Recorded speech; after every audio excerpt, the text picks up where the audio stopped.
you're talking about a recession. Well, you have a recession already in the manufacturing sector. And there's no real thrust in terms of retail sales. When you adjust for whatever inflation there is at the retail level, there's practically no growth there either. And that, of course, is very interest sensitive. So it comes back down to, your view on the Canadian dollar is basically if manufacturing and exports, it's incredible. Exports are lower today, the level of exports, than they were in the spring of 2022. And they're also running negative year on year. Manufacturing, I mentioned, and industrial production running negative year on year. That's telling you that as weak as the Canadian dollar has been up until recently, it's probably not weak enough. You want to be bullish on the Canadian dollar, you have to start seeing real positive thrust in the areas of the economy that are most sensitive to the currency. It's just not happening. And that's a huge disappointment, especially to me, because I changed my call to a more bullish view on the loonie late last year. But the only reason why the Canadian dollar is off its lows, of course, is to retrace part of that, is only because of the broad-based debasement trade in the U.S. dollar. I'll tell you what Canadians should be measuring the Canadian dollar against is really against the Australian dollar and the New Zealand dollar.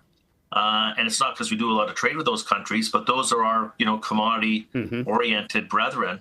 And the Canadian dollar, just in the past 2 months, is down more than 4% against both those currencies. What's that telling you? Well, it's telling you that they have higher interest rates because they have stronger internal demand. Of course, they're more hitched to Asia than they are to the United States, so they're hit less by all the trade uncertainty. And that's just the currency aspect. If you believe that the Bank of Canada should keep rates on hold, if you believe that interest rates are actually working, then you have to ask yourself the question, why are the most credit-sensitive sectors, primarily housing, residential construction, home prices, retail trade, why are they all basically either stagnating or declining? And that's telling me that as much as the BOC has done, they haven't done enough just yet. David, before we let you go, we're tight for time. What about Ontario? Because it's kind of emerging as the sick man of Canada in economic terms. The Fraser Institute said in August, a while ago, that economic stagnation in this province means that we now, in Ontario, have a lower standard of living than the rest of Canada. Is that a big part of Canada's malaise, Ontario going nowhere?